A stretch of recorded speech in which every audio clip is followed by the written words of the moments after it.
الله من الشيطان اللعين الرجيم. بسم الله الرحمن الرحيم. الحمد لله رب العالمين والعاقبة للمتقين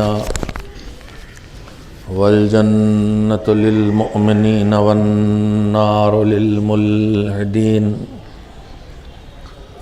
والصلاة والسلام على سيد الأنبياء والمرسلين سيدنا ونبينا وشفيعنا أبي القاسم محمد اللهم صل على محمد وآل محمد وآله الطيبين الطاهرين المعصومين المظلومين، واللعنة الدائمة الباقية على أعدائهم أجمعين من الآن إلى يوم الدين.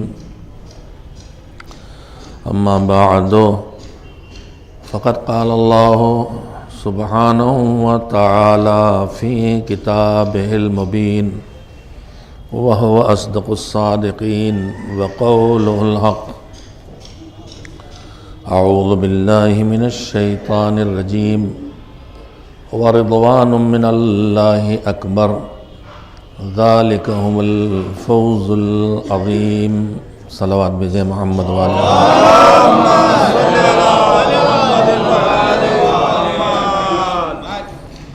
سب سے پہلی گزارش ہے کہ سورہ حمد اور 3 بار سورہ توحید کی تلاوت فرما کے مرحومہ توقیر فاطمہ بنت سید التفات حسین مرحوم کی روح کو ہدیہ کر دیں. بسم اللہ الرحمن الرحیم.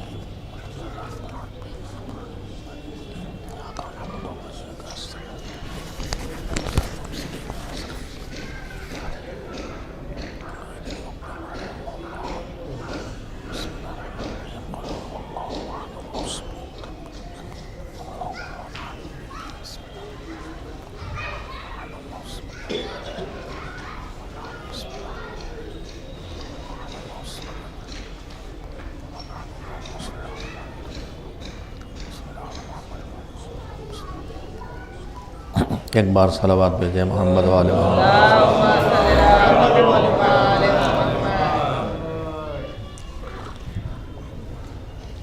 مجلس ایصال ثواب کا مطلب یہ ہے کہ ہم اس لیے آئے ہیں کہ جو ہمارے درمیان سے چلا گیا ہے کائنات سے نہیں گیا ہے، موجودات سے نہیں گیا ہے، اس دنیا سے گیا ہے، دوسرے عالم میں گیا ہے. نہیں سے ہاں ہوئے ہم سب، اب ہاں سے پھر نہیں ہونے والے نہیں ہیں. یعنی ہم موجود ہیں، ہمارا وجود ہے، اب یہ ہمارا وجود شکلیں بدلے گا، ہمارے موجود ہونے کی جگہیں بدلیں گی، لیکن ہم اب معدوم نہیں ہوں گے. ہاں سے نہیں سے ہاں ہمیں اللہ نے کیا ہے، لیکن اب ہم ہاں سے پھر نہیں ہوں گے. یہ ہے مسلمان کا عقیدہ. دوسرے عقیدوں میں دونوں طرح کے عقیدے ہیں. جو نظریات ہیں موت کے بارے میں، ایک نظریہ ہے جو مسلمی نظریہ ہے کہ ہم نہیں تھے، ہیں، مر جانے کے بعد بھی ہیں اور ہمیشہ رہیں گے. اس لیے کہ قرآن کریم جنت اور جہنم جو 2 زندگیوں کے حصے بتاتا ہے، آئندہ زندگی کے، جو فیوچر ہے اس زندگی کے بعد، وہ آخری مرحلہ ہے یا جنت یا جہنم. اور اس دنیا کی زندگی کے بعد اس جنت اور جہنم کے آخری مرحلے تک پہنچنے سے پہلے جو منزل ہے اس منزل کا نام ہے برزخ۔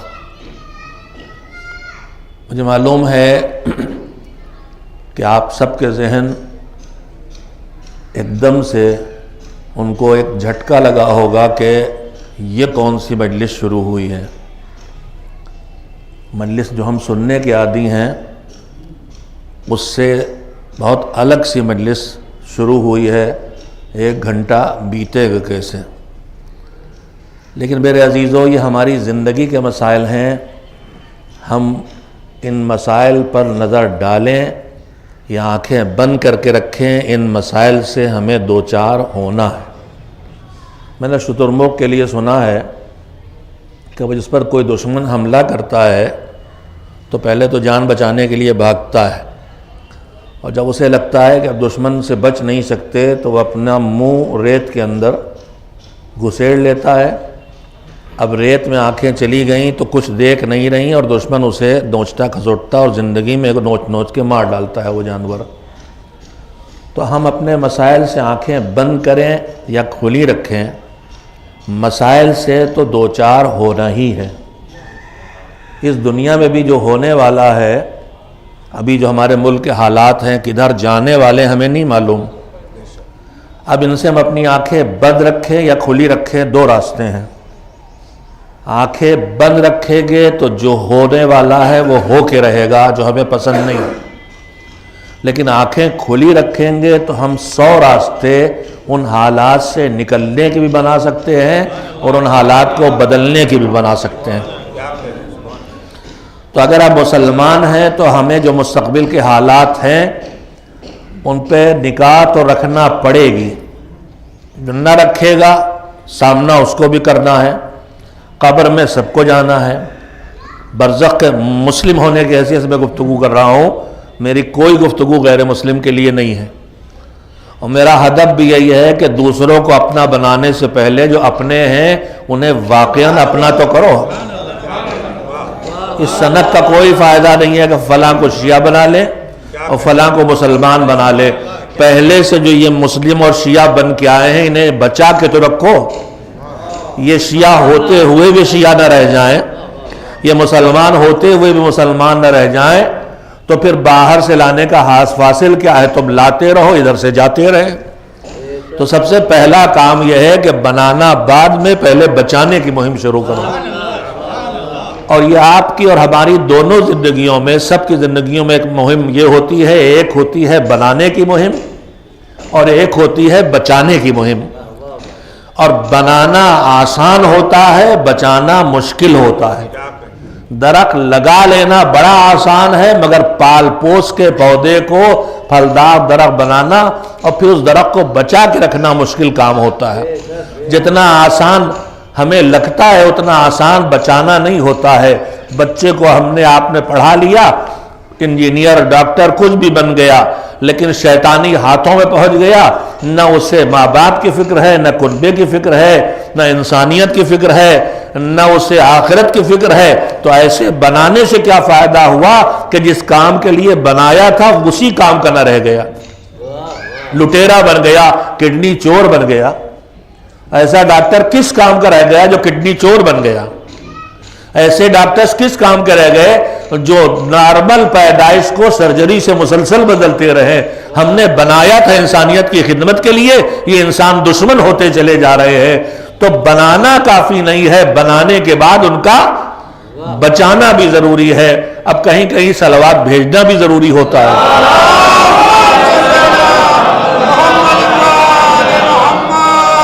جن مسائل سے ہمیں دوچار ہونا ہے ان سے آنکھیں بند کر کے کام چلنے والا نہیں ہے۔ 2 مسئلے، 2 چیزیں ہیں ہماری مزاج کے اندر۔ کچھ مسائل سے ہم اپنی آنکھیں بند رکھتے ہیں، یا تو بے خبری کی وجہ سے، یا ان کو اہمیت نہ دینے کی وجہ سے، یا دوسروں پہ ٹال کے۔ محلے میں مسائل کھڑے ہوتے ہیں، محلے کی گندگی ہے، یا تو ہم بے ہی سے ہمیں گندگی کا پتہ ہی نہیں چلتا ہے، سڑک گندی ہے، کتے بھرے پڑے، یا ہمیں پتہ چلتا ہے مگر اس چکر میں ہے کہ کوئی اور کر دے، ہمیں نہ کرنا پڑے۔ اور اس چکر میں ہی تھوڑی ہوں، میرا ہر پڑوسی اسی چکر میں ہے کہ کوئی اور کر دے۔ تو جب سب اسی چکر میں ہے کہ کوئی اور کر دے تو پھر یہ کام ہونے والا نہیں ہے. اسی لیے شریعت نے ہر ایک پہ واجب کیا کہ جیسے نماز واجب ہے، جیسے روزہ واجب ہے، ویسے ہی اچھائی کی راہ پہ ڈالنا بھی واجب ہے، برائی کی راہ سے بچانا بھی واجب ہے. یعنی اگر کوئی گندگی پھیلا رہا ہے تو اسے روکو، اور گندگی پھیل گئی ہے تو اس کی صفائی کرو، اس لیے کہ گندگی کسی کی غلطی سے پھیلی ہو، اس گندگی کا نقصان تمہیں بھی پہنچنے والا. نہیں شاید آپ اشاروں کی بات سمجھنا صرف اس فیلڈ میں جانتے ہیں جس فیلڈ میں صدیوں سے سن رہے ہیں. ابھی میں نے کوئی اشارہ کہیں کیا ہوتا ماضی کی تاریخ پر تو آپ سب ٹاڑ گئے ہوتے کہ کس پہ چوٹ ہو رہی ہے اور کس پہ طنز ہو رہا ہے. ہمارا یہ ممبر اب خالی چوٹ اور طنز کا ٹھکانہ بن گیا. اس ممبر سے جو اصلی صاحبان ممبر تھے انہوں نے نہ کسی پہ طنز کیا، نہ کسی پہ چوٹ کی، نہ کسی کا دل دکھایا، نہ کسی کا عیب نکالا، نہ کسی کے درمیان فتنے کھڑے کیے. اس ممبر کا کام دلوں کا لبھانا تھا، اس ممبر کا کام اچھی باتیں بتانا تھا، اس ممبر کا کام ٹوٹے ہوئے معاشروں کو جوڑنا تھا، اس ممبر کا کام جو غلط راستے پہ جا رہے ہیں انہیں صحیح راستے پہ لانا تھا. آج یہ ممبر کی شکل تو وہی رہ گئی ہے کہ جو شکل تھی، مگر اس ممبر کا کام وہ نہیں رہ گیا. اور اس ممبر کا کام ممبر کی خطا نہیں ہے، اس ممبر کا کام اس پر بیٹھنے والے کا کام ہے. ہم آپ سب اس میں ہمارے احترام کی لکڑی کے ممبر کو چومتے چومیں، آپ کا احترام کا جذبہ آپ سے کہتا، آپ کے دماغ میں آتا ہے کہ میرے مولا علی کا ممبر ہے، یہ غدیر کا ممبر ہے، یہ مسجد النبی کا ممبر ہے، اس میں یہی وہ ممبر ہے کہ جس پر بیٹھ کے میرے مولا کا ذکر ہوتا ہے. اسی محبت میں تو آپ اسے چومتے ہیں. تو جو آپ چومتے ہیں یہ ذرا یہ سوچ لے کہ کب چومیں اور کب نہ چومیں. شام کے دربار میں جب یزید نے جو اس کے یہاں ممبر بنا تھا اس پر بٹھا کے اپنے خیال میں خطبہ دلوایا، ممبر پہ خطیب کو بلایا کہ ممبر پہ بیٹھ کے بول، اور جو اس نے بولنا شروع کیا تو اس میں محمد و آل محمد علیہ السلام کی توحید اور دین کی مخالفت کی باتیں کی، اہل بیت علیہ السلام کی توحید کی، دین کی مخالفت کی باتیں کی. اب ہم آپ سب سنتے ہیں کہ اس کے بعد سید سجاد نے خطبہ دیا جسے یزید کو روکنا پڑا، اور روکنے کے لیے اس نے اذان کو اسلحہ بنایا. لیکن سید سجاد نے جو خطبہ دیا ہے اس خطبے کے دینے کے لیے انہوں نے جو یزید سے اجازت لی ہے وہ کیا کہہ کے لی تھی؟ یہ نہیں کہا تھا کہ مجھے بھی اجازت دے کہ میں اس ممبر پہ جا کے بات کروں. امام نے فرمایا تھا کہ تو مجھے اجازت دے گا کہ میں ان لکڑیوں کی بلندی پہ جا کے گفتگو کروں. تو یہ ممبر تب تک ممبر رہتا ہے اور محترم جب تک دین کی بات بتائے، رسول دین کی بات بتائے، ائمہ دین کی بات بتائے. مگر جب یہ دین کے خلاف استعمال ہونے لگے تو امام کہتے ہیں یہ بھی ممبر نہیں ہے، یہ لکڑیوں کا ڈھیر ہے، بس ڈھیر. لہذا امام سمجھا رہے ظاہر پرستی پہ نہ جانا، جو چیز وجود میں آئی ہے اس کا صحیح استعمال ہو تو وہ محترم ہے. ورنہ مسجد بھی اگر مقابلے میں مسجد النبی کے مقابلے میں بنائی جائے تو مدینے میں منافقوں کی اس مسجد کو مسجد ضرار یعنی اسلام کو نقصان پہنچانے والی مسجد بتا کے رسول نے خود گروا دیا تھا. نہیں، اس پہ آپ کو زیادہ توجہ دینا چاہیے تھی. بالکل مسجد بنی تھی، شبیہ وبی نہیں تھی، ایک دم مسجد تھی. مگر ہدف کیا تھا؟ مسجد النبی کے مقابلے میں کہتے نہیں 1.5 اینٹ کی مسجد، یہ وہی پہلے 1.5 اینٹ کی مسجد تھی. شکل و صورت ظاہراً وہی جو حق کا پیغام پہنچائے، مگر اس کا استعمال مسجد کے ہدف کے خلاف، سازش کی جگہ، اسلام کے خلاف پلاننگ کا کلب. تاریخ اتنی تو آپ نے پڑھی ہے نا، مسجد النبی کے بعد یہودیوں نے اور وہاں کے منافقوں نے مل کے مسجد بنا لی اور کہا کہ وہ دور ہے اور یہاں ہم جمعہ قائم کریں گے اور نماز پڑھیں گے وغیرہ وغیرہ. تو مسجد بننے کے بعد حضور مسجد بننے سے پہلے بھی روک سکتے تھے، مگر روکا نہیں. جب بن گئی تو گروایا. یہ بتانے کے لیے کہ ظاہری شکلوں کی مشابہت سے دھوکہ نہ کھانا. ہر امامہ محترم نہیں ہے، ہر کالا کوٹ وکیلوں کا محترم نہیں ہے. ہاں اب کی والا برجستہ ہے. ہر سفید کوٹ ڈاکٹروں کا محترم نہیں ہے. اس کے ظاہر پہ نہ جانا، یہ ظاہر باطن جو اس کا ہونا چاہیے کہ ڈاکٹر ہے تو ایمانداری سے بیماریوں سے بچائے، وکیل ہے تو مظلوموں کی حمایت کرے، امامہ پہنے ہے تو حق بیانی کرے. اگر یہ کرے تو محترم ہے، ورنہ نہ خاندانی ہونا محترم ہے، نہ داڑھی ہونا محترم ہے، نہ بڑا قابل ہونا محترم ہے. قابلیت بھی ظلم کے راہ پہ جائے تو وہ احترام کے لائق نہیں، اٹھا کے پھینک دینے کے لائق ہے. ایک صلوات بھیجے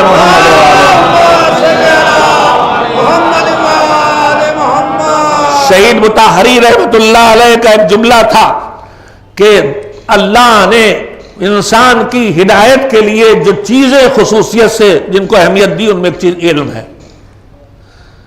علم کو بہت احترام دیا، مگر اس دن سے معاشرہ بگڑ گیا جس دن سے علم کا احترام لباس علم کی طرف چلا گیا. اب آپ علم کا احترام نہیں کرتے، آپ لباس علم کا احترام کرتے. آپ امامے کا، شیروانی کا، ممبر پہ بیٹھنے کا احترام کرتے ہیں. ممبر پہ بیٹھنے کا احترام نہیں ہے، ممبر پر بیٹھ کے ممبر کے حق کو ادا کرنے والے کا احترام ہے. اس شعور کی ضرورت ہے جو ہمارے قوم کی شعور کی کمیاں ہیں، ان میں سے کمی یہ بھی ہے. میں اور وضاحت کروں گا، آپ چاہے سننے پہ راضی ہوں چاہے راضی نہ ہوں. میں نے بتایا مسجد توڑوائی ہے. کیوں؟ اس لیے کہ مسجد بنانے کا ہدف پیغام دین پہنچانا نہیں تھا، سازشیں کرنا تھا. آج ہمارے درمیان جگہ جگہ روزے، شبیہیں، نہ جانے کیا کیا بنتے ہیں، اور بہت جگہ دیکھنے کو ملتی ہے جو ذریعہ ہوتے ہیں کاروبار کا. چڑھاوا چڑھے روزی چلے. حتیٰ کہ بد نصیبی ہماری یہاں تک آ گئی کہ ہم نے عزاداری کی چیزوں کو بھی روزی کا ذریعہ بنا لیا. فلاں جگہ جلوس نکلے گا، سال بھر چندہ ہو رہا ہے، روزیاں چل رہی ہیں. آتے ہیں، ہم بھی منع نہیں کرتے کہ ٹھیک ہے اگر عزاداری میں نہیں لگے گا تو یہ بیچارے کھائیں گے تو کیا حرج ہے، یہ بھی تو ضرورت مند ہی ہیں، وہ ایک الگ بات ہے. لیکن یہ کاروبار ہو گیا ہے. تابوت اور شبیہیں نکالی جاتی اس لیے اس پہ چڑھاوے چڑھتے ہیں، جھگڑے ہوتے ہیں ان پر. ہم نکالتے ہیں، ہمارے باپ نے نکالا تھا ہم ہی نکالیں گے. اگر اپنے لیے شرف سمجھ رہا ہے فرق ہے، لیکن یہ سب چیزیں ہیں یہ کہ ہدف کیا ہے. تابوت نکالنے کا ہدف غم شہداء کو زندہ کرنا ہے، سر آنکھوں پر کندھوں پہ نکالیے. لیکن اگر کاروبار بن رہا ہے تو پھر اس کاروبار میں معاون نہ بنیے. جا کے نہ کہیے گا صفی حیدر عزاداری کی مخالفت کر رہے تھے. میں نے پہلے مسجد توڑنے کی بات بتائی ہے، پھر بھی یہ کہا ہے میں نے. اور سنیے، 3 محترم چیزیں ہمارے درمیان ہیں. ایک ہے اللہ کا گھر مسجد اور کعبہ، اور بھی ہے. ایک ہے اللہ کی کتاب، ایک ہے معصومین علیہ السلام کے حرم. بہت زیادہ وضاحت تو نہیں کروں گا، لیکن آپ سے میں نے بتایا کہ مسجد بنی اور توڑی گئی اس لیے کہ جو مسجد کا ہدف تھا اس کے خلاف استعمال کے لیے بنائی گئی تھی. نام پڑھ لیجئے، گوگل میں ڈال لیجئے. اگر آپ تک نہ پڑھا ہو، جوانوں سے کہوں گا کہ کم سے کم مجلسوں میں آنے کے بعد کوئی ایک آدھ چیز لے جا کے گوگل میں ڈھونڈنا کرے، اور میں وہاں بتا دیتا ہوں کہ کہاں ڈھونڈے. گوگل میں ہر چیز دشمن نے بہت کام کر رکھا ہے وہاں بہکانے کا. شیعہ ناموں سے بھی کر رکھا ہے. الاسلام.org کے نام سے الاسلام جو بنا ہے یہ قادیانیوں کا ہے. شیعوں نے بنایا ہے ال-اسلام. انہوں نے شیعہ ناموں سے بھی دھوکہ دینے کے لیے بہت سے ویب سائٹ بنا رکھے ہیں. پھر وہی کہ لفظ پر دون رکھ کے نہ جائیے گا، وہاں بھی پرکھیے گا کہ لفظ ہے خالی یا لفظ کے پیچھے حقیقت بھی ہے. تو گوگل پہ جائیں تو میں ایسی چیز دیتا ہوں جو اپنے جوانوں کو، جس پہ انشاءاللہ آپ کو 90% جواب مل جائے گا. وکی فقہ، VIKI.fiqh FIQH. وکی فقہ پہ آپ جائیں، اس میں انگلش، عربی، پرشین اردو اور ملائی اور نہ جانے کتنی زبانوں میں ہے، جو ہمارے معتبر ترین علماء نے بنایا ہے، اور جس کے سربراہ تھے شہید باقر الصدر رحمۃ اللہ علیہ. اگر آپ نے ان کا نام انقلاب اسلامی عراق کے سلسلے میں سنا ہو. شہید باقر الصدر کے شاگرد تھے سید محمود شاہرودی، ان کا بھی انتقال ہو گیا. فقیہ اور مجاہد تھے، ان کی نگرانی میں بنا ہے، فقہا نے بنایا ہے. ویکی فقہ پہ جا کے جو آپ کو سرچ کرنا ہو کیا کرے. ایک صلوات بھیجیں محمد و آل محمد.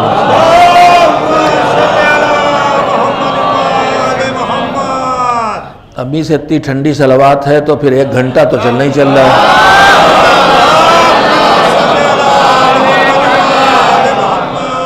لمبی ہمارے پروگرام مجالس کے بھی ہوتے ہیں، پورے ملک میں ہم جگہ جگہ عزاداری کا احترام بھی کرتے ہیں، تبلیغی دورہ بھی کرتے ہیں، مجلس پڑھتے ہیں، دینی تعلیمی کانفرنس کرتے ہیں ادارے تنظیم مکاتب کی جانب سے.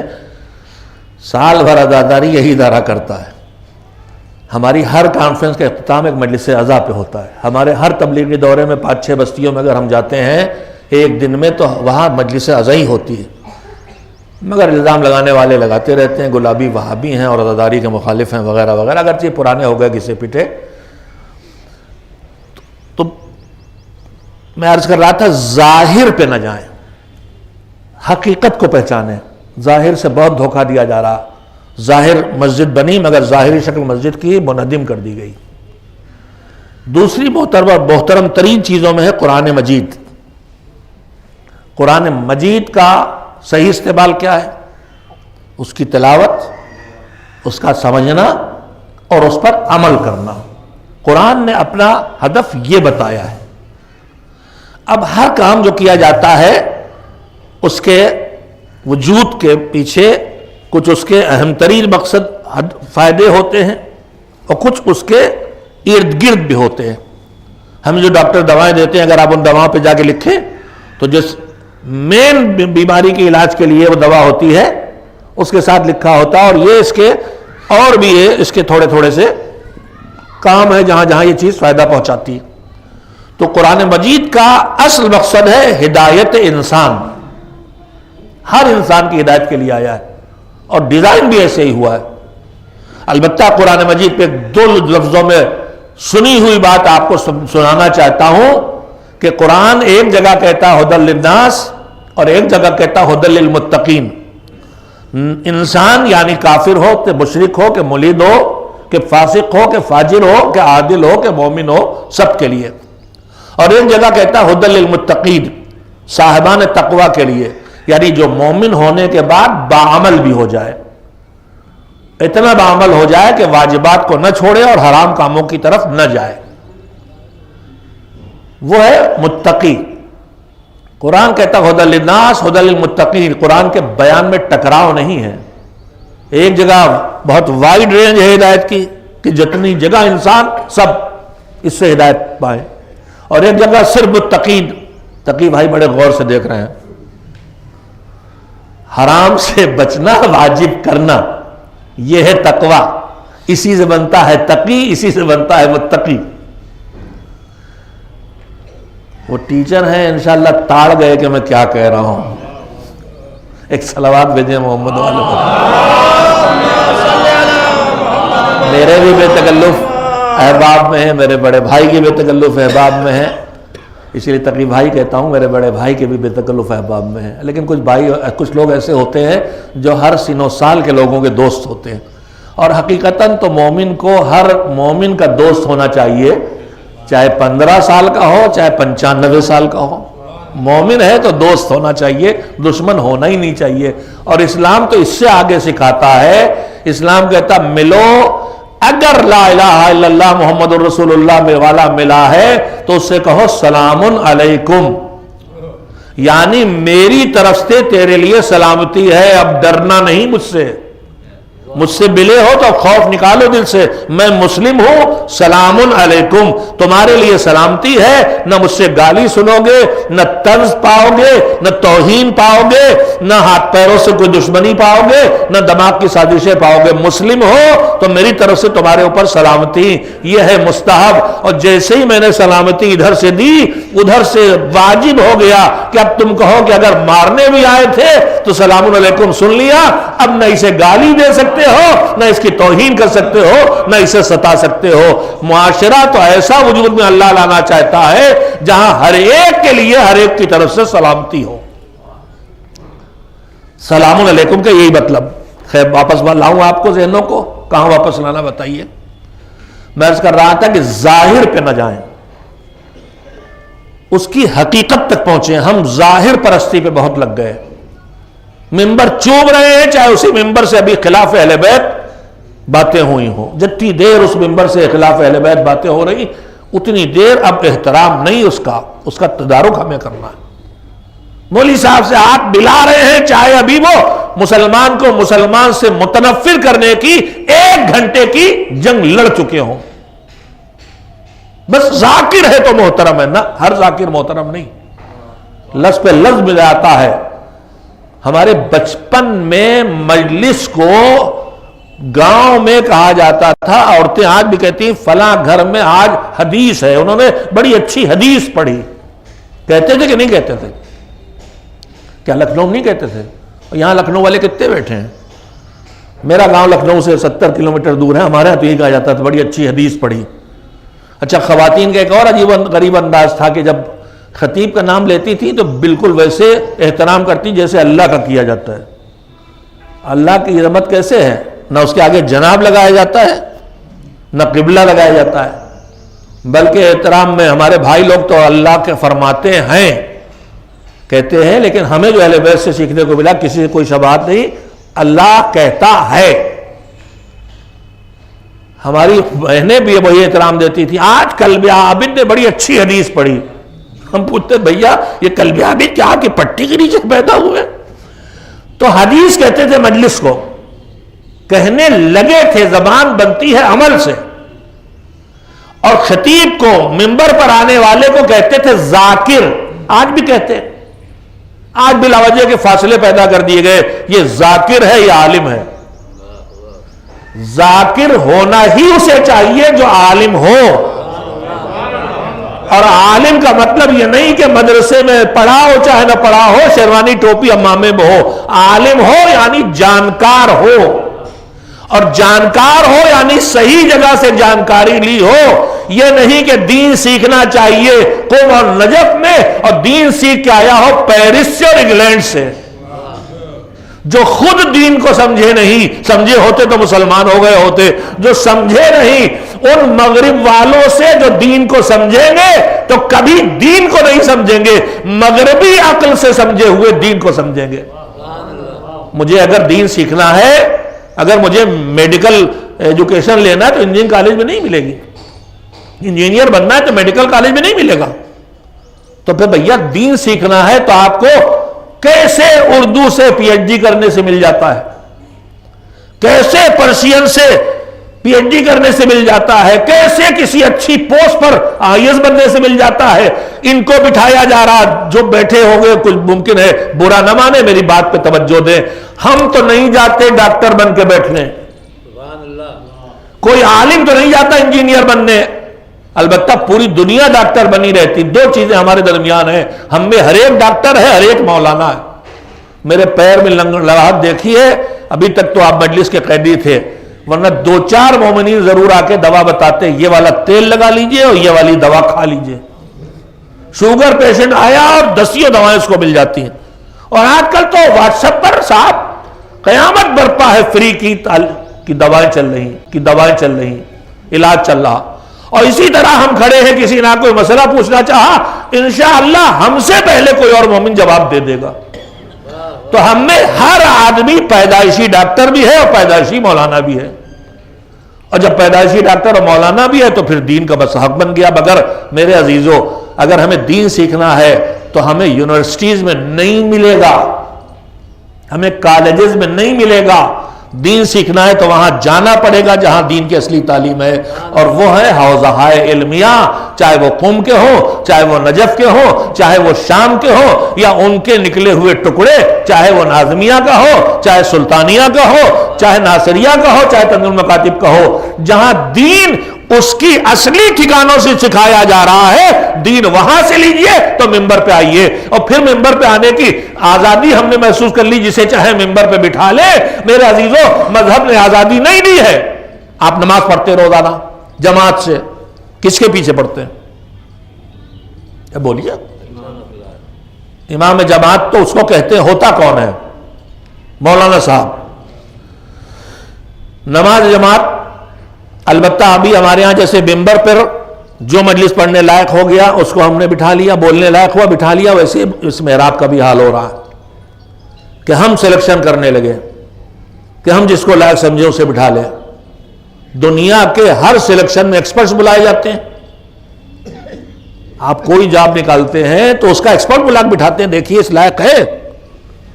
تو اگر آپ کی نماز کی لیڈرشپ اس کے ہاتھ میں ہے، امام کہہ رہے ہیں اسے، تو پھر دیکھیں کہ آپ کی امامت کے لائق ہے، تو آپ دیکھ سکتے ہیں آپ ایکسپرٹ ہیں،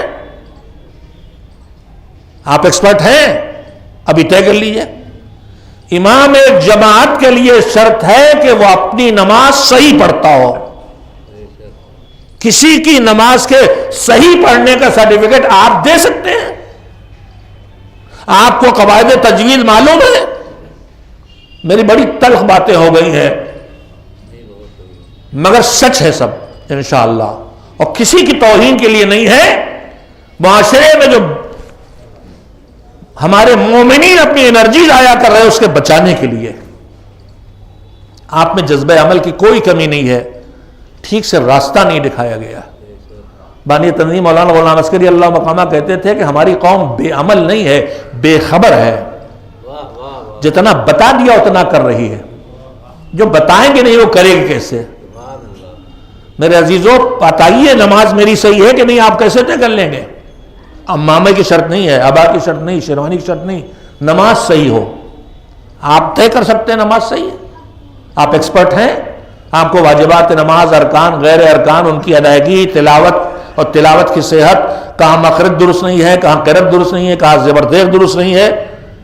جب ہماری اذانیں جو ہو رہی ہیں 99% ان میں غلطیاں ہیں جو پبلک میں جا رہی ہیں، تو پھر کون سرٹیفکیٹ دے گا؟ ابھی تو یہ مسجد خود محتاج ہے کہ اس کی اصلاح کی جائے۔ اور میں نے لکھنؤ میں مہم شروع کی تھی اپنے محلے سے، گولہ گنج میں 5 7 10 مسجدوں سے جو ہمارے بچے پیش نماز کے طور پہ جاتے ہیں ان سے کہا کہ ان کو لاؤ اور ان کی نمازیں اور زیارتیں صحیح کی جائے۔ مگر ہمیں دلچسپی ہوتی تب ہے جب کچھ ایسا ہو جس میں دوسروں پہ کام ہو رہا ہو، دوسروں پہ تنظیم تشریح ہو رہا، بھیڑ لگے گی۔ ہماری مرضی کے شعر پڑے ہو جا رہے ہو جس میں ہمیں مزہ آتا ہے، اور مزہ اس میں آتا ہے کہ بس کسی ترکیب سے مومن کو حرامزادہ بنا دیا جائے۔ آج ہمارے اشعار کا خلاصہ یہی ہو گیا ہے، نارم بھی جو نہ لگائے اپنی ماں، ارے ممبر ہے بھائی اور ذکر اہل بیت ہے، تم جسے حرامزادہ کہہ رہے ہو وہ بھی مومن ہے۔ تو ہمارے حالات ہم نے کوشش کی لیکن دھیرے دھیرے وہ بند ہو گیا۔ ہم آج بھی چاہتے ہیں، آپ سے بھی کہتے ہیں کہ کم سے کم ہماری جو زیارتیں اور اور اذانیں لاؤڈ اسپیکر پہ ہو رہی ہیں ان کی غلطیاں ٹھیک کر دی جائیں، اس لیے کہ جب آواز باہر جاتی ہے تو ان تک بھی جاتی ہے جو پڑھے لکھے ہیں اور مذہب اہل بیت پہ نہیں ہیں۔ اور وہ کہتے ہیں جب ان کی پبلک میں ایسی جہالت کی باتیں ہو رہی تو ان کے اندر کتنی جین سے بے خبری ہوگی، وہ سچائی ہے۔ زیر زبر پیش ہمارا درست نہیں ہے تو ہم امام کو کیسے ٹھیک کریں گے؟ تو سلیکشن آپ کو کرنے کا حق ہوا۔ پھر اس کے بعد دوسری شرط ہے کہ اتنا وسائل سے واقف ہو کہ اگر غلطی ہو جائے نماز کی میں تو ٹھیک کر لے، وہیں توڑ تاڑ کے نئی نہ شروع کر دے۔ شک کے عالم میں ہر جگہ احکام ہے، اکثر جگہوں پہ توڑنا حرام ہے، ہم پھٹ سے توڑ تاڑ کے نہیں شروع کر دیتے۔ تو شکیات سے احکام نماز سے واقف ہوئے، دوسری شرط ہوئی۔ آپ طے کر پائیں گے اتنا واقف ہے؟ نہیں طے کر پائیں گے۔ تیسری ایک چیز ہے، ہاں گھڑی آپ نے صحیح مناسب وقت پہ دیکھی ہے، اذان کا وقت نزدیک آ رہا ہے۔ تیسری ایک چیز ہے کہ امام کو عادل ہونا چاہیے، یعنی اچھے کیریکٹر کا ہو، اس کی ظاہری زندگی گناہوں سے دور ہو، یہ فیصلہ آپ کریں گے، یہ عالم نہیں کر پائے گا۔ تو آپ کو دو کاموں کی چیکنگ تو عالم سے کروانا چاہیے۔ ایک آپ طے کریں ہمارے درمیان ذرا کوئی دیندار اور پابند دین اور نمازی اور دعائیں پڑھنے والا ملا اور ہم پیچھے نماز پڑھنے لگے۔ اچھا ان کو بھی شوق ہوتا ہے کہ کس طرح مجھے یہ مل جائے، اور مولوی صاحب جو معین جو آج بلائے گئے تھے ذرا دیر ہو گئے تو وہ جو شوقین ہیں وہ پھٹ سے کھڑے ہو جاتے ہیں مصلی پہ۔ مجلس میں یہ ہے کہ کچھ چانس لینے کے لیے بیٹھے ہوتے، کیسے چانس مل جائے؟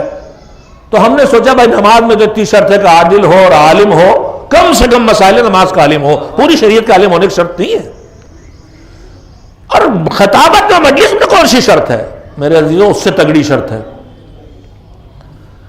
اللہ نے ایک جگہ منبر کو مصلی سے جوڑا ہے۔ کون سی جگہ؟ اتنا تو بتائیں۔ ایک نماز ایسی ہے کہ جو بغیر خطبے کے ہو ہی نہیں سکتی۔ وہ کون سی نماز ہے؟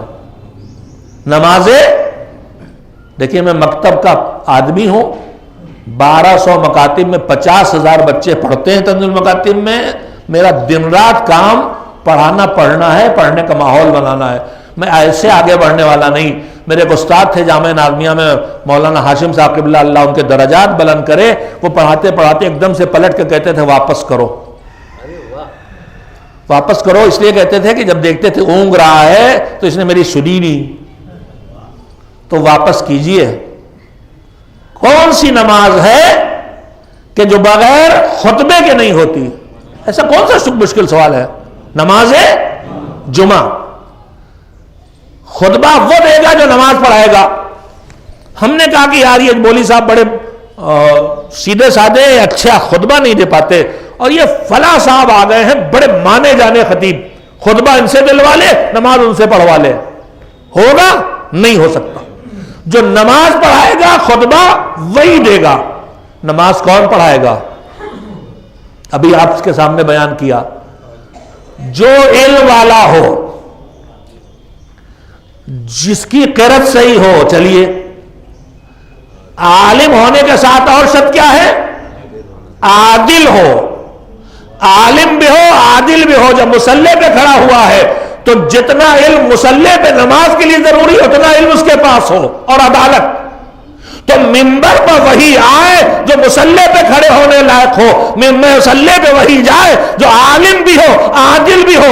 تو پھر منبر پہ لاؤ تو پہلے دیکھو منبر کے لیے جو علم چاہیے وہ ہے کہ نہیں ہے، اور اگر علم ہے بھی تو عدالت ہے کہ نہیں ہے۔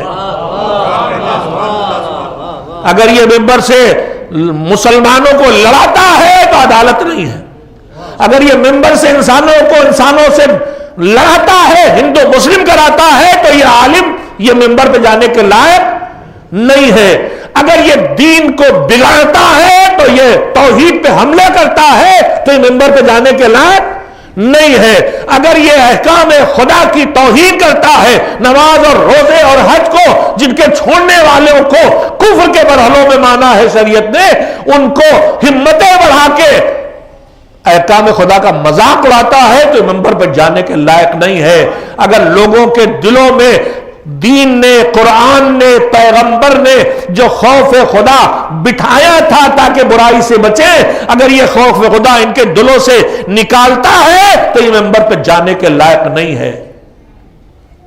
اگر یہ دوسروں کی معتبر شخصیتوں کو برا بھلا کہتا ہے جس کے نتیجے میں وہ آپ کے محترم اللہ، رسول اور نبی کو برا بھلا کہیں گے تو یہ منبر پہ جانے کے لائق نہیں ہے۔ قرآن میں اللہ نے صاف کہہ دیا تم ان کے خداؤں کو برا بھلا نہ کہو ورنہ وہ اپنی جہالت کے نتیجے میں تمہارے خدا کو برا بھلا کہیں گے۔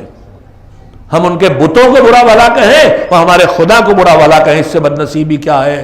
ہم ان کے کسی ظالم بادشاہ کو برا بھلا کہیں اور وہ ہمارے زمانے کے امام کی توہین کریں، اس سے برا کیا ہے؟ وہ بیٹا آنکھ ہوتا ہے کہ جس کے کسی برے عمل سے اس کے ماں باپ کو برا کہا جائے۔ کیا ہم معصومین کے کو گالیاں دلوانے کا ماحول پیدا کرنے والے خطیب کو منبر پر بٹھائیں گے، وہ تو آنکھ ہے معصوم کا۔ اگر میری تقریر سے میرا کوئی سنی بھائی چڑھ کے میں نے ان کی معظم شخصیتوں کو خلفائے ثلاثہ کو برا بھلا کہا، میری نگاہ میں اچھے نہیں ہیں مگر ان کی نگاہ میں محترم ہے، میں نے ان کو برا بھلا کہا، میرا کوئی سنی بھائی بھی سن رہا ہے تو مجھے اس سے ڈر نہیں کوئی، ان کی نگاہ میں محترم ہے تو مجھے مذہب میں اجازت نہیں دیتا کہ میں ان کو برا بھلا کہوں۔ لوگوں کی غلطیاں بیان کرنا، سچائیاں بیان کرنا اور ہے اور توہین کرنا اور ہے، اور سچائی بھی تب بیان کی جائے گی جب سچائی کا فائدہ بڑا ہو، نقصان نہ ہو۔ اگر سچائی بیان کرنے کا نقصان زیادہ ہے، جانوں کا خطرہ، آبرو کا خطرہ، دین کا خطرہ پیدا ہو رہا ہے، تو مذہب شیعہ کہتا ہے یہی تو تقیہ کی جگہ ہے۔ تقیہ ممبروں سے ثابت کرتے رہو اور اس کے بعد ممبروں سے وہ کرو جو کبھی جانوں کو خطرے میں ڈالے اور گلے کٹوائے۔ پاکستان میں دیکھیے کتنے گلے کٹ رہے ہیں صرف اس ممبر کے غلط استعمال کا نتیجہ، اور اب ہندوستان میں بھی وہی کوشش شروع ہو گئی، داعش ادھر آ چکا ہے۔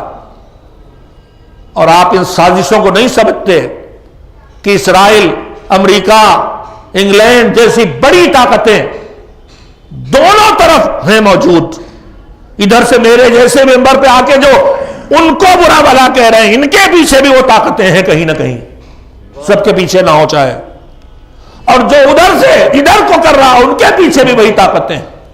عجیب و غریب دنیا ہے، پھر وہی ظاہر پہ نہ جائیے، اس کی حقیقت کو سمجھیے۔ تو ممبر پہ کسی بٹھانا ہے جو خطیب جمعہ بننے کے لائق ہو، یاد رکھیے۔ ایک صلوات بھیج دیئے محمد و آل محمد۔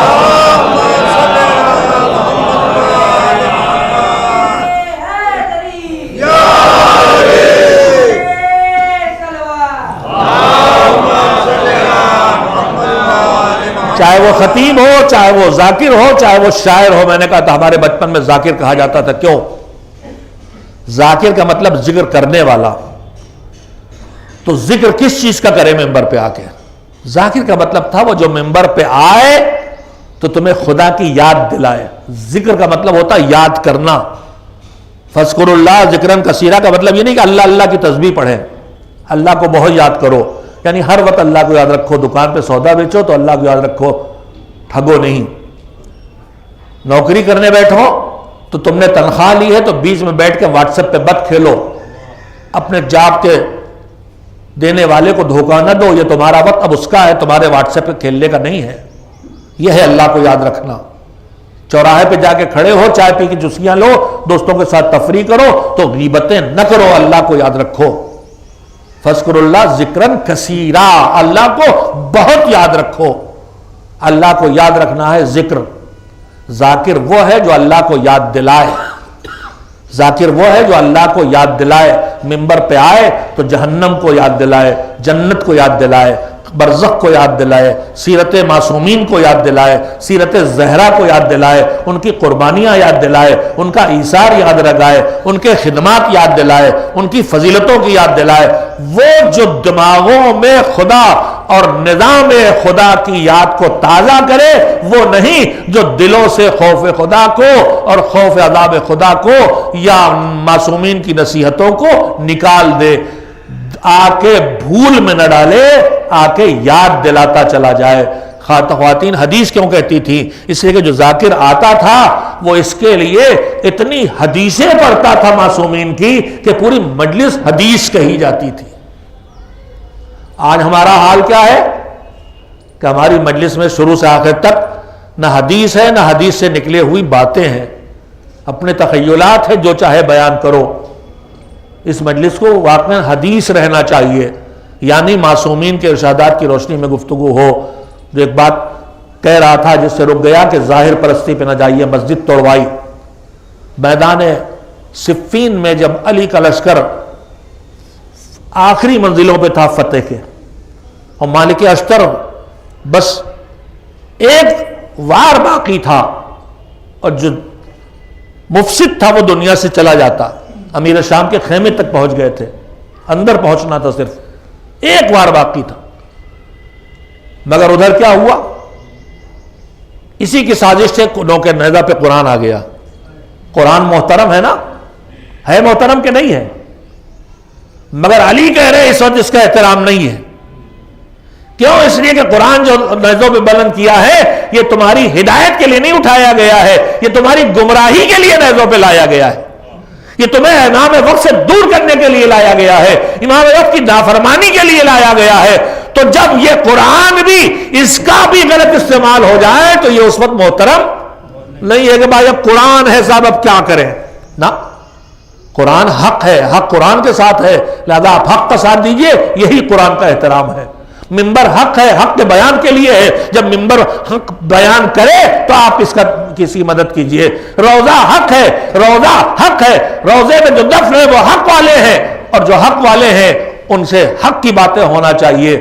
اگر ان کے نام پر جو یادگاریں بنائی جا رہی ہیں وہ ان کے پیغام کو پہنچانے کے بجائے صوفیوں کے پیغام پہنچانے لگے، درویشوں کا کلچر بتانے لگے، اسلام سے دور لے جا کے توہمات کی دریا میں ڈالنے لگے، بے عقلی کے کام ہونے لگے، تو محترم ہے، روزہ ہے، ہم کچھ نہیں کر سکتے، نہیں کرو، اسے بچاؤ۔ دن کی روشنی میں جو موم بتیاں جلا کے روزے کو خراب کیا جا رہا ہے یہ حرام ہے، اس سے روکو۔ پھول ضرور چڑھانا ہے، چاہے نجس باغ نہ ملے تو نجس ہی لے آؤ، یہاں تک بدنصیبی بھی آ چکی۔ میں اپنے نوجوانی کے دور کی دیکھی ہوئی باتیں آپ سے کہہ رہا ہوں، دکان میں ہو گیا چلو وہی سے لے آؤ۔ اتنا شعور ہونا چاہیے کہ علم عباس ہے، یہ سہرے کا محتاج نہیں ہے، یہ تو ہم اپنی تسلی کے لیے اس پہ صحرا ڈال رہے ہیں، ہم اپنے سکون کے لیے، ورنہ عباس اپنے علم میں کوئی صحرا باندھ کے نہیں گئے تھے۔ ایک پرچم تھا ان کے ہاتھوں میں جس میں ایک کپڑا تھا جو لہرا رہا تھا، اور اس لہراتے ہوئے پرچم پہ بصیر نگاہیں دیکھ رہی تھی کہ فتح کا اعلان لکھا ہوا ہے، اس دور کا لافتہ ہے، یہ میدان کربلا کا لافتہ ہے۔ میرے عزیزوں، میں نے عیسیٰ علیہ السلام کے مجلس تذکرے اس لیے کیے کہ عیسیٰ علیہ السلام دو طریقے کے ہوتے ہیں، ایک کام ہوا، ثواب ملا، بات ختم، ہم نے سورے پڑھے، تلاوت کی، ہدیہ دیا، ختم بات، ہم نے نماز پڑھی، ہدیہ دیا، بات ختم۔ لیکن کچھ نیکیاں ایسی ہوتی ہیں جو عمل ختم ہو جاتا ہے مگر اس کا اجر کا سلسلہ جاری رہتا ہے۔ مجلس ایسی بھی ہو سکتی تھی کہ آپ سنیں اور گھر جائیں، بات ختم۔ مجلس ایسی کیوں نہ ہو کہ مجلس ختم ہو جائے مگر مجلس میں جو باتیں کہی گئی ہیں وہ گھروں میں ان کا اثر دکھائی دینے لگے، کہیں کوئی دین کی طرف متوجہ ہو جائے، کہیں کوئی بے نمازی نماز پڑھنے لگے، کہیں کوئی مجلس میں نہ آنے والا مجلس میں آنے لگے، تو پھر یہ مجلس ختم ہو گئی ہے، مجلس کا ثواب ختم نہیں ہوا ہے۔ تو ایصال ثواب کا طریقہ سمجھداری سے اپنایا جائے۔ بات آئی تھی نوکے نیزہ پہ قرآن کے بلند کرنے کی، مجھے اسی وقت میرے دماغ میں فوراً آ گیا، جیسے میں نے صفین کے نیزوں کی نوکوں پر قرآن کو تصور میں آیا بولتے ہی میرے، ویسے میرا تصور کوفے پہنچا دیا مجھے اس نے۔ اور کوفے میں کہاں پہنچا دیا؟ جب حسین کا لٹا ہوا قافلہ کوفے میں لایا گیا تب شاہیوں کی بھیڑ لگائی گئی تھی، اور اس لیے لگائی گئی تھی کہ انہی شہزادیوں کو جو اسی کوفے میں جن کے وجود کا سایہ بھی کسی کی نگاہ پہ نہیں پڑا تھا، ان کے ننگے سر ان کا تماشا دیکھا جائے۔ اہل حرم، رسول کے گھر کی بیٹیاں، رسول کی بیٹیاں، زینب ام کلثوم، رباب، ام فروا، سب بے ردا ہیں اور نگاہیں اٹھی ہوئی ہیں ان چہروں کی طرف۔ زینب تڑپ تڑپ کے کہہ رہی ہے کوئی تو تم میں سے ایسا ہو کوئی ایک چادر لا کے دے دے۔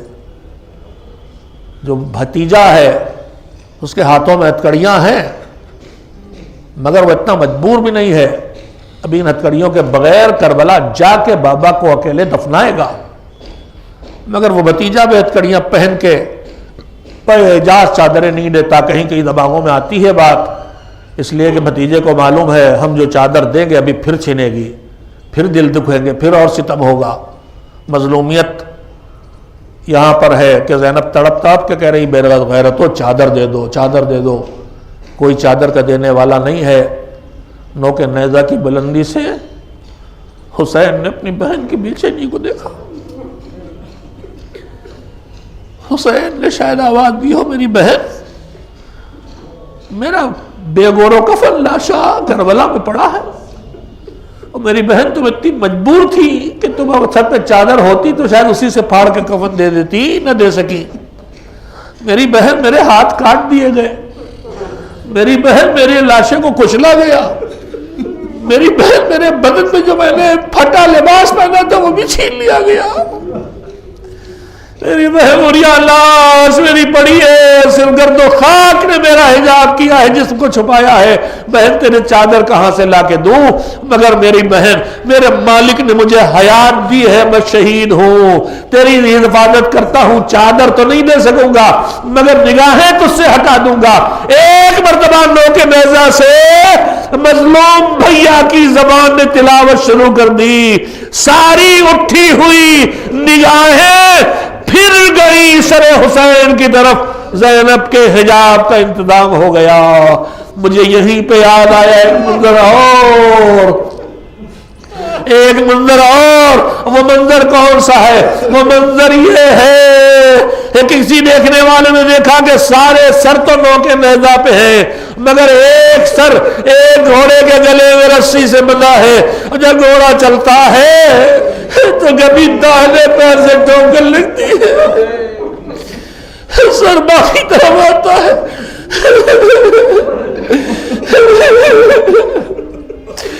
بائیں پیر کی ٹھوکر لگتی ہے، سر داہنی طرف جاتا ہے۔ آپ سب جانتے ہیں کہ سر کس کا ہے؟ سر قمر بنی عباس کا ہے، قمر بنی ہاشم کا ہے۔ آئے نزدیک کا ظالم، یہ ٹھوکریں کیوں دے رہا ہے؟ اتنا حسین و جمیل چہرہ ہے، اسے تو نوکے نیزہ پہ کیوں نہیں رکھتا؟ کہ میں نے تو بہت کوشش کی کہ اسے نوکے نیزہ پہ بلندی دوں، مگر جب میں نیزے کی نوک پہ رکھتا ہوں یہ سر زمین پہ گر جاتا ہے۔ سمجھے ابا جیسا غیرتدار بھیا نوکے نیزہ کی بلندی سے بہنوں کے ننگے سر کو دیکھنے کی برداشت نہیں، اس لیے خود کو زمین پہ گرایا، اور وہیں سے تیسرا منظر نگاہوں میں آیا، نوکے نیزہ پہ ایک ماں کے عیسیٰ ثواب کی منزل سے بس آخری فکر ہے، نوکے نیزہ پہ جس پہ حسین کا سر ہے ظالم کے ہاتھ سے چھوٹا، زمین پہ رک گیا، لاکھ کوشش کی آگے نہیں بڑھا۔ قافلہ رکا تو شمر نے کہا کیوں رکا ہے؟ بتایا گیا سر حسین جس نیزے پہ تھا زمین پہ پیوست ہو گیا، ہلتا نہیں، وہ بڑھا، میں سمجھا وہ طاقت لگائے گا مگر اس نے تعظیم کر لیا، اور سر حسین میں سمجھا سر حسین سے بے نبی کرے گا مگر وہ بڑھا۔ فرزند حسین، حسین کربلا کے قیدی کی طرف آیا، کہا علی ابن الحسین اپنے بابا سے کہو آگے بڑھے ورنہ یہ تمہاری پشت ہے اور میرا تعزیہ ہے۔ ہتھکڑیاں بیڑیاں سنبھال کے سید سجاد پہنچے، بابا بہت تعزیہ لکھا ہے، بابا تعزیہ نے لکھا نہ پڑے، بابا بتاؤ تمہارا سر کیوں نہیں بڑھتا؟ کہا بیٹا کیسے چلوں؟ ارے میری ننھی سے سکینہ جسے طلحہ پہ بٹھایا گیا تھا کربلا سے وہ زمین پر گر گئی، جب تک وہ نہ آئے گی میں نے آگے بڑھوں گا۔ زینب و کلثوم کو کہا گیا ڈھونڈ کے لاؤ، قافلہ آگے بڑھے، بیبیاں چلی، تھوڑا راستہ طے کیا، دیکھا کنارے پہ ایک بی بی چادر اوڑھے بیٹھی ہے، بڑی کہ شاید بیابان میں یہ پتہ بتا دے۔ اب جو قریب پہنچی تو دیکھا بچی تو اسی کی گود میں ہے، انہی کی گود میں معظمہ کے، میں سمجھا دوڑ کے چھین لیں گی مگر زینب رک گئی۔ کہا بیبی تم کون ہو؟ ارے جب سے بچی یتیم ہوئی کسی نے تماچے مارے، کسی نے درچی نے، کسی نے تعزیانے لگائے، تم کون ہو جس نے اتنے پیار سے گود میں لیا؟ سر اٹھایا، بیٹی زینب، ارے تم نہ پہچان پائی یہ تمہاری اماں زہرا ہے، ارے جب سے تم نے مکہ مدینہ چھوڑا ہم تمہارے ساتھ ہیں۔ زہرا کبھی فرزند کی لاش پہ جا کے بیٹے کا لوحہ پڑھتی ہے اور کبھی لٹے ہوئے قافلے میں آ کے قیدیوں کی ہمراہی کرتی ہے۔ اماں تم تو اب آئی ہو، بھیا کا سر کٹ گیا، دیکھو اماں سر پہ چادر نہیں، دیکھو ہم ننگے پیر پھرائے جا رہے ہیں، دیکھو اماں ہمارا ایک بچہ بچا ہے وہ بھی قیدی ہے، پیروں میں چھالے ہیں۔ وَسَيَعْلَمُ الَّذِينَ ظَلَمُوا أَيَّ مُنقَلَبٍ يَنقَلِبُونَ عَلَىٰ لَعْنَةِ اللَّهِ عَلَى الْقَوْمِ الظَّالِمِينَ۔ پروردگارہ محمد و آل محمد علیہ السلام کے تذکرے کے اس طفیل میں ہمیں جو بھی اجر و ثواب ملا ہے، ان آنسوؤں سے، ان مصیبتوں کے سننے سے، ان معصومین کے پیغامات کو سننے سے معبود اس سارے ثواب کو ہم انتہائی احترام کے ساتھ اپنے پیغمبر اور ان کی آل کی خدمت میں ہدیہ کرتے ہیں۔ ہدیہ کی غرض ہے، اور غرض یہ ہے کہ ان کو ہدیہ کر کے ثواب بڑھے گا۔ اب جو ثواب بڑھ جائے اس مرحومہ کی روح تک پہنچا دے جن کے ایصال ثواب کی مجلس ہے۔ پروردگار ہمارے دلوں میں نیکیوں کے انجام دینے کے خیال پیدا فرما، ہماری زندگیوں میں نیکیوں کے حالات فراہم فرما، ہمیں گناہوں سے بچنے کی توفیق دے، اپنے نفس سے لڑنے کی توفیق دے اور ماحول کی خرابیوں سے ٹکرانے کی توفیق دے۔ پروردگار ہماری دنیا کے ساتھ ہماری آخرت کو بھی اچھی دنیا اور اچھی آخرت بنا دے۔ ہمارے جو چاہنے والے اور عزیز یا جو بھی مومنین مومنات دنیا سے رخصت ہو گئے، اس قبرستان میں دفن یا کہیں دفن ہے معبود، ان پر رحمت نازل کر دے، ان کی اب تک مغفرت نہ ہوئی ہے تو ان کی مغفرت کر دے۔ معبود جو اب تک شفا نہیں پا سکے، جسم سے بیمار ہوں یا روح سے، ہم سب کو شفا عنایت فرما۔ جو قرض دار ہیں ان کے قرض کی ادائیگی کی راہ عنایت فرما۔ ہمارے ملک میں امن و چین سے ہم اب تک رہے، کبھی کبھی کوئی فتنہ اٹھا، مگر اب جو فتنے اٹھ رہے ہیں وہ حقیقی اور ہمیشہ کے لگ رہے ہیں۔ معبود ان کو عقل دے جو یہ فتنے اٹھا رہے ہیں، اور ہمارے ملک کو چین اور امن کا ملک ویسے ہی بنا کے رکھ جیسے اب تک رہا ہے۔ پروردگار ہمارے رشتے اور تعلقات جس طرح ہمارے سارے پڑوسیوں سے، ہم وطنوں سے تھے، چاہے جس مذہب کے ہوں، ان رشتوں کو جو دشمن توڑنا چاہتے ہیں انہیں توڑنے نہ دے۔ پروردگار دین کے دشمن ہر جگہ اپنا کام کر رہے ہیں، اور خصوصیت سے جہاں دین کی حکومت قائم ہو رہی وہاں معبود سیریا، یمن، عراق، ایران، نائجیریا، بحرین، سعودی عرب جیسی جگہوں پر حق والوں کی حفاظت فرما، ظالموں کی ہدایت فرما، اور لائق ہدایت نہ ہو تو ظلم کی طاقت ان سے چھین لے اور انہیں تباہ و برباد کر دے۔ حتبات عالیات کی حفاظت فرما، ہم سب کو زیارت اور حج کا شرف عنایت فرما، ہمارے فقہا کی حفاظت فرما، خاص کر کے اس وقت وقار تشیع آیت اللہ العظمیٰ سیستانی اور رہبر انقلاب آیت اللہ العظمیٰ خامنئی کی حفاظت فرما۔ دشمنان مراجع کو عقل عنایت فرما، ہمارے جو جوان ناسمجھی میں مراجع کو برا بھلا کہہ رہے ہیں، علماء سے نفرتیں کر رہے ہیں، معبود ان کو شعور عنایت فرما تاکہ وہ سچے خادمان دین تک پہنچ سکیں اور دشمنوں سے محفوظ رہ سکیں۔ ہمارے زمانے کے امام کو ہم سے راضی فرما، غیبت میں ہمیں ذمہ داریاں ادا کرنے کی توفیق دے تاکہ بعد ظہور ان کی خدمت میں حاضری دے کے اپنی ذمہ داریاں ان سے حاصل کر سکیں، اور بہترین یہ ہوگا مالک کہ ان کی نگاہوں کے سامنے یقین کی منزل پر ہم شرف شہادت حاصل کر سکیں۔ ایک بار پھر سورہ توحید، ایک بار پھر سورہ حمد، ایک بار اور سورہ توحید 3 بار پڑھیں تاکہ 2 قرآنوں کی تلاوت کا ثواب مل جائے، اور اس ثواب کو مرحومہ توقیر بانو جو والدہ گرامی ہیں جناب ظفر قاسم صاحب کی، ان کی روح کو ہدیہ کر دیں۔ بسم اللہ الرحمن الرحیم۔